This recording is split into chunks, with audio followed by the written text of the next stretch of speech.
tidak penting bagi kita ya, untuk bisa mengerti jalan pikirannya orang lain. Itu tidak penting menurut Buddha, tapi yang paling penting adalah bagaimana kita bisa membaca jalan pikiran kita sendiri. Itu yang paling penting. Dengan begitu kita akan bisa, sebenarnya ketika kita bisa baca pikiran kita sendiri, kita akan bisa membaca pikiran orang lain juga, mengetahui jalannya pikiran orang lain. Nah, ini akan nyambung dengan filosofi yang di masyarakat, bahwa ketika kita menunjuk seseorang dengan satu telunjuk, satu jari, maka 4 jari itu akan mengarah ke kita. Ya, kita menunjuk satu, tapi 4 itu harusnya ke kita. Nah, ini adalah filosofinya. Kita harus, sebelum tunjuk kita harus ngerti dulu kita ini bagaimana, apakah sudah pantas untuk menunjuk atau bagaimana, kira-kira seperti itu. Ya, jadi balik lagi, kualitas kita harus lebih baik ketika kita menunjuk sesuatu ya, untuk memperbaiki. Nah, ini adalah tipikal Dhamma. Buddha katakan orang yang berbuat baik itu memang jadi orang baik. Orang berbuat baik itu pasti akan jadi orang baik kategorinya. Tapi bagaimana kita menjadi orang baik yang lebih baik dari orang baik? Itu ada lagi berikutnya.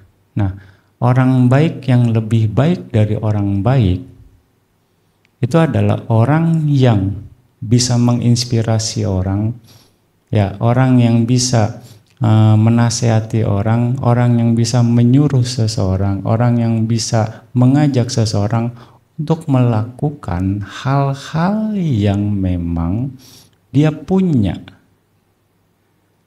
Gitu. Misalnya orang yang punya keyakinan, maka dia harus mengajak orang juga untuk punya keyakinan sama seperti dia, menasihati orang yang punya keyakinan seperti dia.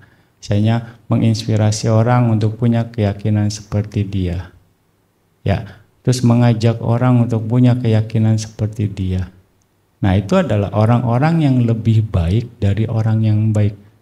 Ini di sini adalah tipikal Dhamma, adalah mengajak dan menjadi panutan. Menginspirasi orang, bukan cuma sekedar menyuruh. Ya kan, beda kan, nyuruh sana berbuat baik, kita sendiri nggak berbuat baik.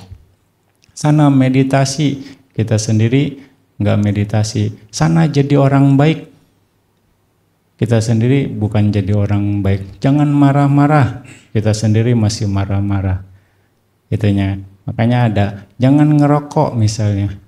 Bapaknya sendiri atau emaknya sendiri ngerokok. Kira-kira gitu. Nah, itu nggak jadi contoh baik. Ya. Itu hanya bukan jadi panutan. Ini adalah tipikal Dhamma, bagaimana kita mengajar, mengajak untuk tipikal yang baik, orang baik menjadi lebih baik.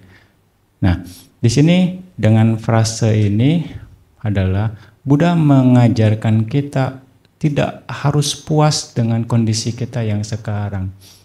Kita harus jadi lebih baik lagi. Orang baik aja nggak cukup. Tapi bagaimana kita menjadi lebih baik dari orang yang baik. Ya.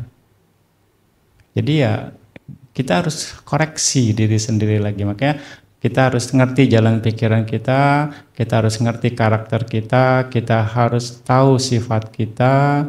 Setelah itu, puas nggak Anda dengan kondisi Anda? Ada yang perlu dirubah? Enggak. Ada yang lebih baik dari ini? Enggak. Nah, itu cara kita untuk menerjemahkan Dhamma. Oh, ternyata ini sudah baik. Oh, saya akan coba lebih baik lagi. Oh, ini kurang baik. Berarti saya harus koreksi nih.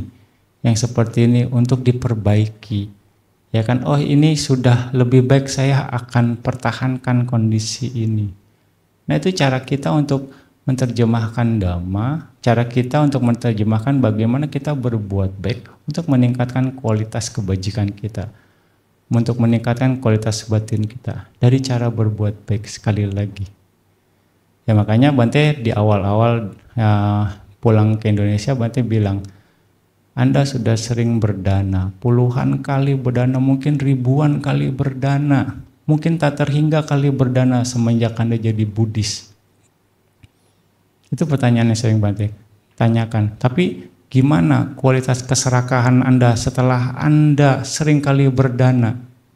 Terkendali atau tidak terkendali? Rata-rata bilang nggak terkendali Bante. Berarti ada yang salah kan? Dari muatan Anda berdana. Ternyata kebanyakan orang berdana itu mengharap sesuatu. Minimal mengharap karma baik terjadi. Bukan mengerti makna dari berdana itu sendiri apa? Melepas kemelekatan, melepas keserakahan, minimal mengendalikan keserakahan. Ya kan? Berarti di sini ada salah konsep. Ketika kita berbuat baik, pantas 20-30 tahun jadi Buddhis, kilesanya nggak terkendali. Nah, pantas ya kan. Nah ini artinya cara ini kita introspeksi, buat kita introspeksi untuk menjalankan dhamma. Nah itu hanya dari satu sisi berdana. Banyak cara yang kita bisa coba. Inilah dhamma, inilah yang Buddha ajar. Balik lagi, kita harus lebih ngerti jalan pikiran kita sendiri daripada kita ya sibuk ngurusin pikiran orang lain, dia begini, dia begitu. Saya harus bagaimana?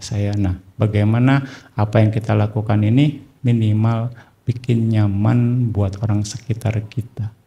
Itu yang terus kita bangun lagi kita introspeksi. Terus lagi sambil bergerak sehingga itu akan menambah ke kualitas batin kita dan juga bermanfaat bagi orang lain. Ya, bagaimana yang kita lakukan itu bisa bermanfaat untuk diri sendiri dan juga orang lain ya. Sadu, sadu, sadu.